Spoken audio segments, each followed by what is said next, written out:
إن تنصروا الله ينصركم ويثبت أقدامكم.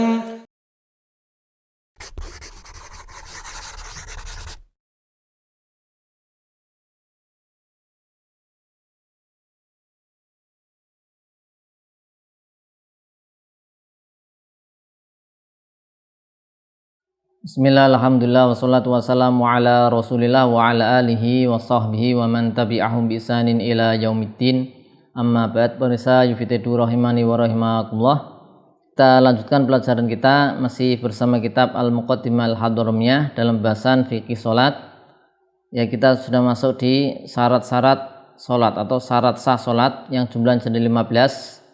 Ya, di pertemuan sebelumnya sudah kita sampaikan pembagiannya, bahasanya ada yang syarat sah salatnya adalah juga berlaku pada ibadah yang lain. Ada juga yang beberapa syarat sah ini khusus untuk salat saja, kemudian ada yang khusus untuk niat saja, dan ada yang berupa manik penghalang, yaitu hal-hal yang diperintahkan untuk meninggalkannya. Nah, kita akan mulai masuk kepada masing-masing syarat sah salat. Jadi ada 15. Jika salah satu tidak terpenuhi maka sholatnya berarti tidak sah. Sholatnya tidak sah. Sehingga 15 ini harus terpenuhi semuanya agar sholatnya sah. Maka ini adalah suatu yang wajib kita ketahui agar kita bisa paham, bisa mengetahui sholat kita sah atau tidak. Qala al-musannifu rahimahullah ta'ala wa syurutu sholati al-islamu wa tamyizu. Syarat sah sholat adalah Islam dan tamyiz. Ini sebagaimana pada pembahasan bab wudu. Dan ini adalah Islam tamyiz juga menjadi syarat untuk ibadah-ibadah yang lain. Nah, karena sholat ada satu ibadah yang butuh niat. Ya, butuh apa? Niat. Butuh niat, sedangkan bahwasanya orang kafir ini tidak punya kelayakan untuk ibadah. Jadi ibadahnya orang kafir tidak bisa diterima. Adapun sobi, anak kecil yang belum tamyiz, maka la tu'tabaru niyatuhu. Niatnya tidak teranggap, sehingga kalau belum tamyiz tidak sah. Syarat-syarat sholat.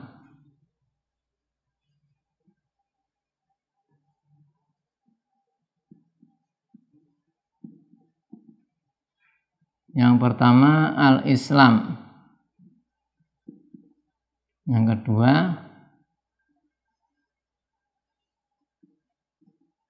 tamyiz. Sehingga kalau ini kafir, lawannya adalah di sini apa? Kafir. Tidak sah. Ini lawannya di sini as-sobi, anak kecil, ghairu tamyiz.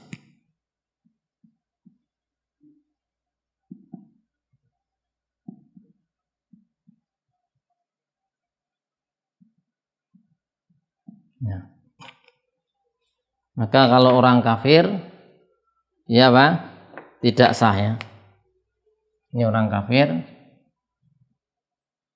sholatnya tidak sah, la tasih. Sholatnya anak yang belum tamyiz juga tidak sah, la tasih. Jadi kalau anak belum mumayyiz, ya, yang para ulama mengatakan mumayyiz adalah sudah bisa cebok sendiri, ya, makan sendiri, memakai baju sendiri. Nah, ini kalau belum tamyiz, sholat, anak ini sholat belum tamyiz, maka sholatnya tidak sah, karena salah satu syarat sah sholat adalah apa? Islam dan tamyiz. Kemudian yang berikutnya wa dukhulul wakti, sudah masuk waktunya. Dukhulul wakti, syarat sah sholat yang ketiga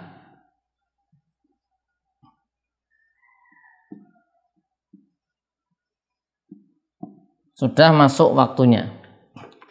Sehingga kalau dia sholat belum masuk waktunya, meskipun sholatnya khusyuk, pelan-pelan, sudah sesuai dengan gerakan-gerakan, ucapan-ucapannya, melakukan kesunahan, tetap tidak sah karena belum masuk waktunya. Nah, ini masuk waktunya dengan cara apa? Atau dengan yaitu yakin, bisa dengan yakin atau dzon. Masuk waktu itu bisa dengan yakinan, dalam keadaan yakin,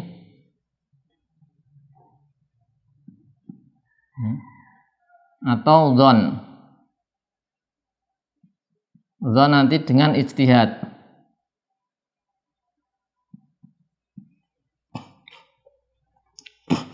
Konsekuensinya kalau dia tidak punya yakin, ya, bahasanya waktunya sudah masuk, juga tidak ada dzon, bahasanya sudah masuk waktu sholat, dia asal sholat saja, maka sholatnya tidak sah. Jadi ketika kita sholat itu kita harus tahu bahasanya itu sudah masuk waktunya secara yakin masuk, atau kita punya prasangkaan kuat. Sehingga kalau kita di zaman sekarang misalnya sudah ada tauqid, ya, penetapan jadwal sholat waktu, maka dari situ kita bisa melihat jam misalnya, oh ini sudah masuk waktunya, atau mendengar azan, ya. Jadi sudah ada yakin ataupun nuzon misalnya, maka ketika itu kita mengerjakan sholatnya sah karena sudah masuk waktunya menurut keyakinan atau nuzon kita. Kebalikannya, kalau seorang itu sholat tidak tahu apakah waktunya itu sudah masuk atau belum, misalnya dia tidak bawa jam, kemudian dia tidak melakukan ijtihad, tidak berupaya untuk mengira-ngira ini kira-kira sudah masuk waktunya enggak. Misalnya kondisinya mendung, dia berada di satu tempat, azan tidak ada, cuacanya mendung, kemudian jam tidak ada, terus bagaimana? Nah, dia kemudian asal sholat saja. Sholat saja tanpa dia memperkirakan, tanpa berijtihad, maka tidak sah. Atau dia ketika mau sholat tuh pokoknya nggak lihat apakah sudah azan belum, atau sudah jamnya atau belum, pokoknya langsung sholat saja, maka ini nanti tidak sah meskipun ketika itu kenyataannya dia sholat di waktunya, ya. Jadi misalnya zuhur jam pukul 12, ya, 12.00 misalnya, kemudian ada orang sholat tanpa melihat jam, tanpa berupaya untuk mengetahui masuk waktunya atau tidak, dia langsung sholat saja. Wah, ini sudah siang, sholat saja. Jadi ketika sholat itu dia tidak mengetahui ini sudah masuk waktunya atau belum, tidak tahu secara yakin atau dzon, dia langsung sholat saja. Ternyata ketika dia selesai sholat, dia lihat dia sholatnya misalnya pukul 12.15, berarti sudah masuk waktunya, ya. Tapi ketika dia mengerjakan sholat, dia tidak ada yakin atau tidak ada dzon bahwasanya waktunya sudah masuk, maka seperti ini dihukumi tidak sah sholatnya. Padahal secara realita dia sudah masuk waktunya, tapi tidak ada dzon dan ataupun yakin. Nah, ini dipersyaratkan demikian, dukhulul wakti yakinan au dzonan. Dan karena masuknya waktu sholat itu menjadi sebab wajibnya sholat, sehingga melakukan satu ibadah yang hukumnya belum wajib maka tidak sah, ya.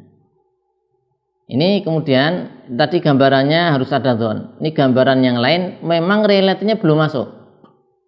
Realitanya memang belum masuk. Dia sholat dikira sudah zuhur. Ternyata ketika selesai sholat, belum masuk waktu zuhurnya. Zuhurnya jam 12, dia sholatnya misalnya jam 12 kurang 15 menit misalnya, masih belum masuk waktunya, maka tidak sah, ya. Karena di jam tersebut itu belum wajib sholat zuhur. Kalau dia sudah melakukannya maka tidak sah. Ini syarat yang ketiga, yaitu dukhulul wakti, itu harus sudah masuk waktunya, baik itu yakin ataupun dzon. Kemudian yang keempat, yaitu wal ilmu bi fardiyatiha, mengetahui kefarduannya, kewajiban bahasanya sholat wajib.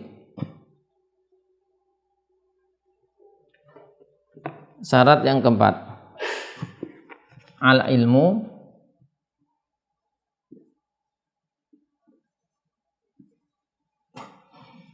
bi fardiyatiha.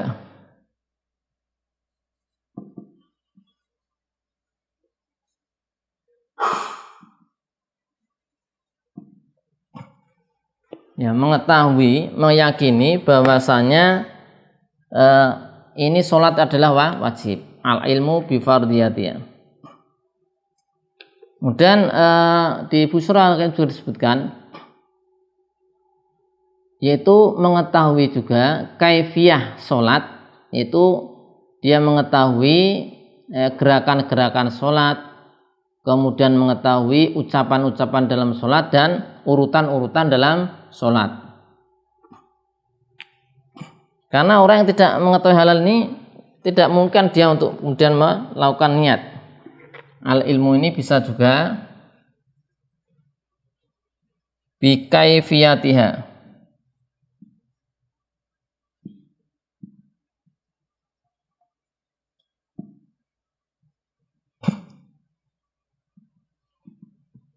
Mengetahui tata caranya bi an ya'rifa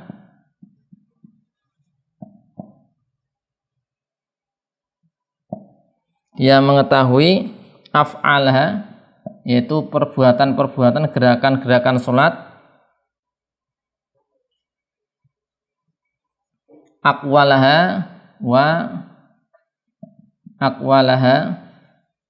wa tartibaha.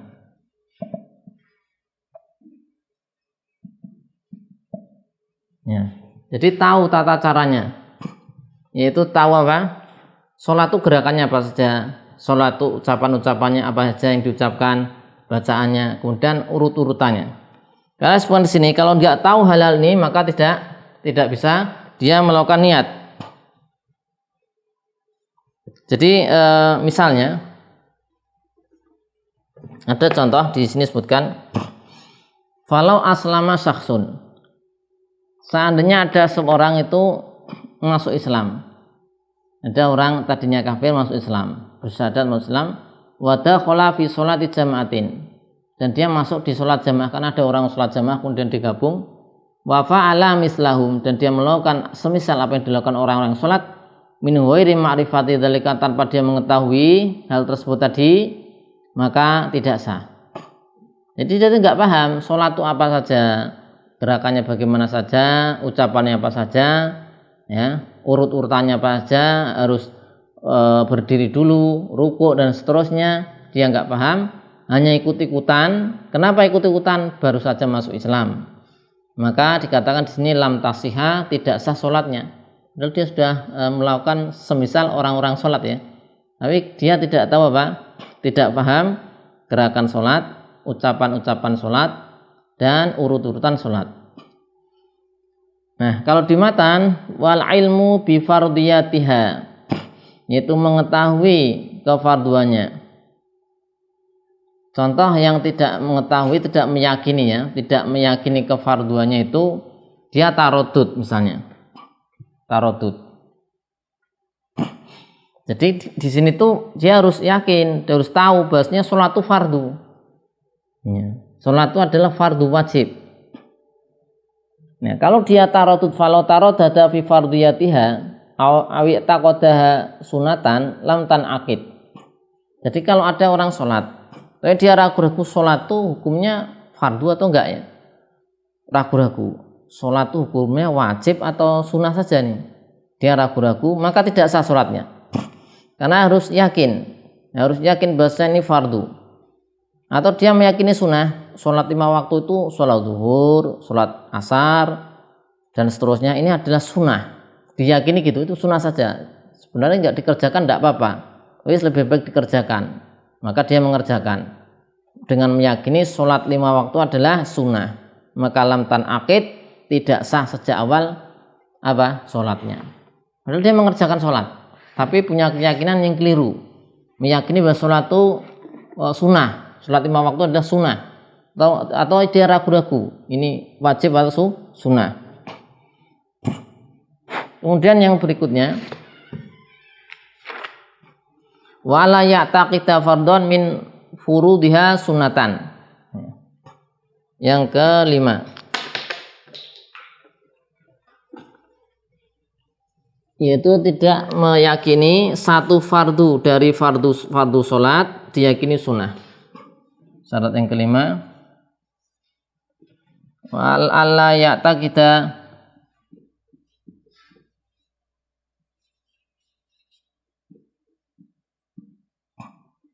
fardhon min furudiha, yaitu min furudi sholah, yakuni sunnah. Yaitu syarat kelima, seorang itu tidak boleh meyakini satu fardu dalam sholat diyakini apa? Sunnah. Jadi ada satu fardu, ya, ada rukun-rukun sholat yang pernah kita pelajari ada 13. Misalnya ada rukun membaca Al-Fatihah adalah rukun. Kemudian dia berpendapat bahasanya ini baca Fatihah hukumnya sunnah, maka tidak sah. Atau ruku, ya, ruku adalah salah satu fardu atau rukun dalam sholat, tapi dia berkeyakinan ruku ini adalah sunnah, bukan fardu, maka tidak sah. Tidak sah gara-gara keyakinan dalam hati. Padahal dia sudah melakukan sholat dengan benar, dalam benar gerakan-gerakannya secara zahir benar, tapi dalam hatinya dia meyakini ruku ini sunnah atau sujud itu sunnah, duduk di antara sujud adalah sunnah.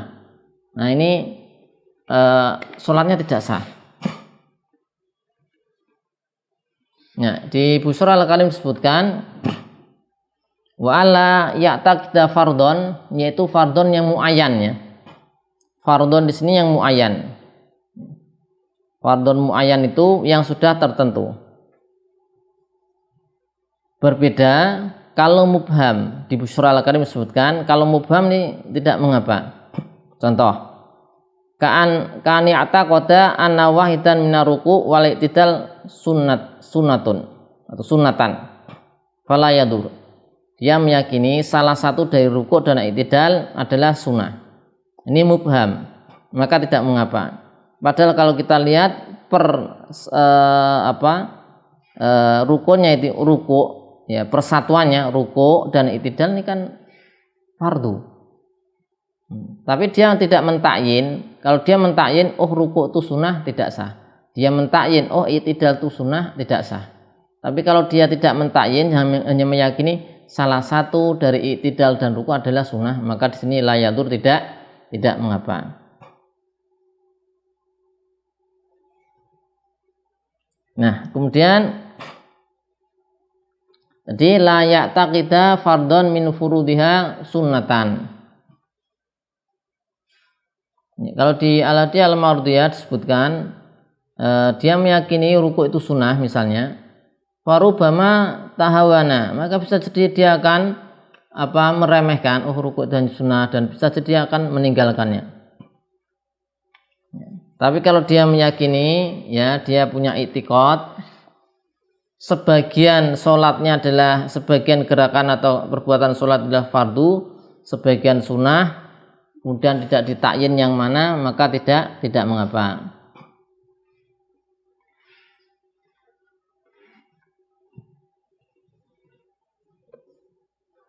Nah ini rinciannya tadi.